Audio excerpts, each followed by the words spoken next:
കൊല്ലം പത്മനാശ്രമത്തിൽ ചട്ടമ്പി സ്വാമി മഹാസമാധി ശതാബ്ദി ആചരണത്തിന്റെ ഭാഗമായുള്ള കുമ്പളത്ത് Shankupillai അനുസ്മരണത്തിൽ Bengal governor CV. ആനന്ദ ബോസ പങ്കെടുക്കുകയാണ്. തത്സമയത്തിലേക്ക്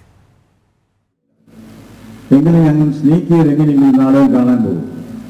കണ്ട ഒരു നാടകം ഇതാണ്. നാടകം രംഗമാണ്. ഭാര്യയും ഭർത്താവും, ചെറുപ്പക്കാരായ ഭാര്യയും ഭർത്താവും വീട്ടുമുറ്റത്ത് സറ പറഞ്ഞ് ചിരിച്ച് കളിച്ചിരിക്കുകയാണ്.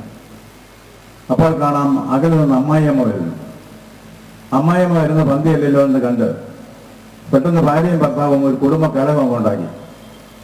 ഭർത്താവ് ഭാര്യയുടെ ഒറ്റ അടി കൊടുത്തു. ഭാര്യയിൽ നിന്ന് നോക്കാനും തുടങ്ങി.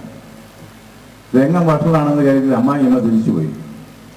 ഇന്ന് രംഗം കണ്ട് അമ്മായിയമ്മ തിരിച്ചുപോയ സന്തോഷത്തിൽ ഭാര്യയും ഭർത്താവും വീണ്ടും പൊട്ടിച്ചിരിച്ചുകൊണ്ട് പറയുകയാണ്, കൊള്ളാതെ ഞാൻ തല്ലിയത് കണ്ടോ എന്ന് ഭർത്താവ്, നോവാതെ ഞാൻ മോങ്ങിയത് കണ്ടോ എന്ന് ഭാര്യ, പോവാതെ ഞാൻ നിന്നതും കണ്ടോ എന്നത് അമ്മായിമ്മ തിരിച്ചു വന്നു.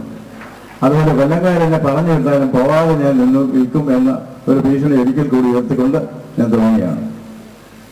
കുമ്പളത്ത് ശങ്കുപിള്ള എന്ന മഹാമനുഷ്യനെ ഞാൻ നേരിട്ട് കണ്ടിട്ടില്ല. പക്ഷെ അദ്ദേഹത്തിന്റെ സാന്നിധ്യം ഞാൻ അനുഭവിച്ചിട്ടുണ്ട്. അത് വിരോധാഭാസമായി നിങ്ങൾക്ക് തോന്നാം.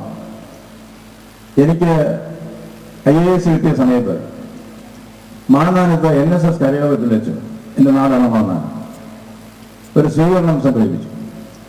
അതിൽ പങ്കെടുക്കാൻ വന്ന അന്നത്തെ NSSന്റെ ട്രഷറർ CMRG പണിക്കർ അദ്ദേഹം പറഞ്ഞു, മന്നത്ത് വന്നാൽ അത് പറയുമായിരുന്നു, കൊല്ലത്ത് ചെന്നാൽ നമ്മുടെ ധൈര്യം കുമ്പളമാണ്, കോട്ടയത്ത് ചെന്നാൽ വാസമാമനാണ്. ഈ വാസമാമൻ എന്ന് പറയുന്നത് എൻ്റെ അച്ഛനാണ്. എൻ്റെ അച്ഛൻ കുമ്പളത്ത് ശങ്കുപിള്ളയെ ആരാധിച്ചിരുന്ന ഒരു വ്യക്തിയാണ്. ഏതാണ്ട് കുമ്പളത്ത് ശങ്കുപിള്ളയുടെയൊക്കെ ശൈലി തന്നെയായിരുന്നു. ഒരു തൻ്റെ ഇടം അദ്ദേഹത്തിനുണ്ടായിരുന്നു. ശരിയെന്ന് തോന്നുന്ന കാര്യങ്ങൾ പെട്ടെന്ന് ചെയ്യും എന്ന് മാത്രമല്ല, കുമ്പളത്ത് ശങ്കുപിള്ളയുടെ അച്ഛൻ ഒരു ഫ്രണ്ട് ഫിലോസഫർ ഗൈഡ് എന്ന നിലയിൽ ഇപ്പോഴത്തെ ഭാഷയിൽ പറഞ്ഞ മെന്റർ ആയിട്ടാണ് ഗൈഡ് ചെയ്യുന്നത്. അതുകൊണ്ട് കുമ്പളത്ത് ശങ്കുപിള്ള അദ്ദേഹത്തെ നേരിട്ട് കണ്ടിട്ടില്ലെങ്കിലും അദ്ദേഹത്തിന്റെ സാന്നിധ്യം അനുഭവിക്കാൻ ഭാഗ്യം ലഭിച്ച ഒരു വ്യക്തിയാണ് ഞാൻ. രണ്ടാമതൊരു കാര്യം കൂടി പറയുകയാണ്. ഇവിടെ പ്രസംഗത്തിൽ പറഞ്ഞു, ബംഗാളിൽ കുടുംബം വിളിച്ച സ്ഥലത്ത് നേരിട്ട് ചെല്ലാനും അവിടുത്തെ പ്രശ്നങ്ങൾ പരിഹരിക്കാനും ഇനി കഴിഞ്ഞു എന്ന് പറഞ്ഞു. നന്ദിയുണ്ട്. അങ്ങനെ കഴിഞ്ഞെങ്കിൽ അതിന്റെ കാരണവും കുമ്പളത്ത് ശങ്കുപിള്ളയാണ്. അങ്ങനെ പറയാൻ കാരണമുണ്ട്.